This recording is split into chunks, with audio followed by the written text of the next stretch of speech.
Amy Shannon, and welcome to Amy's Band Book Buzz. And today I'm going to discuss Edgar Allan Poe. Um, he obviously is a classic writer, known for his dark work. He has, even back when he was writing, he was a controversial writer because he wrote what was dark. People saw him as that. They judged him and his work, and many of his work did not become famous until after his death. And because of the darkness of his work, um, you know, in a time, over time, there are some famous work. The first time I read The Telltale Heart was in high school. I was like ninth grade, and I was just like pulled in by that particular work. But then I thought about it. I'm like, this is not the first time I was exposed to Edgar Allan Poe. When I was in middle school, I think it was about sixth or seventh grade, um, and this is dating myself. So my English teacher got the projector or the reels, and we watched the 1960 horror movie starring Vincent Price called The Fall of the House of Usher. Um, and that got me to, oh, wow, that was just like really powerful. And I didn't, at the time, I didn't know it was written by Edgar Allan Poe. I just knew that it was a very powerful and dark story, and it was horror. And Vincent Price is one of those characters. If you don't know who Vincent Price is, I would start Googling him right now. Anyways, so I recommend you watch the 1960 version of the movie. I know that Netflix has a new series out called The Fall of the House of Usher. It is on my list of things to watch. And it is also, among many of Poe's work, something that, people are like, oh, you shouldn't read anything like that. He was dark, or he was strange, or maybe he had a mental illness. But he wrote interesting stories. And I'm not going to read The Telltale Heart. I'm not going to read The Raven, which those are other books with works from him that have also been on the list.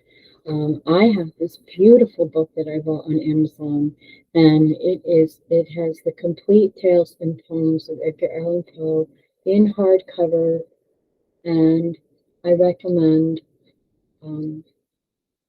if you like Poe, even one of his stories you remember reading, you get this particular book. It is a beautiful hardcover bound. I bought it on Amazon, and the price at the time that I bought it, I don't remember, but it was worth every single penny.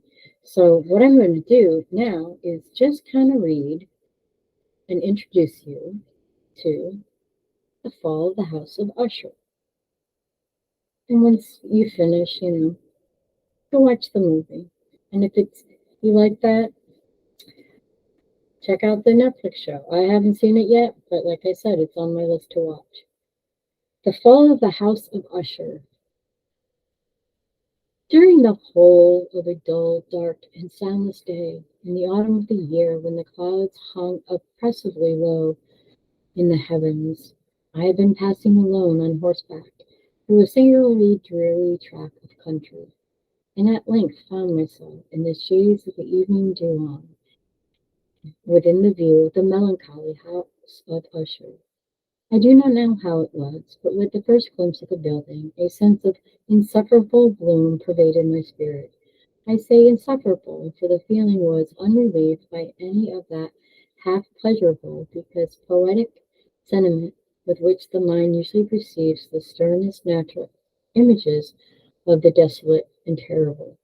I looked upon the scene before me, upon the mere house, and the simple landscape features of the domain, upon the bleak walls, upon the vacant eye-like windows, upon a few rank sedges, and upon a few white trunks of decayed trees, with an utterance of depression of soul which I can compare to no earthly sensation more properly than to the after-dream of a reveller upon opium, the bitter lapse into everyday life, the hideous dropping off of the veil.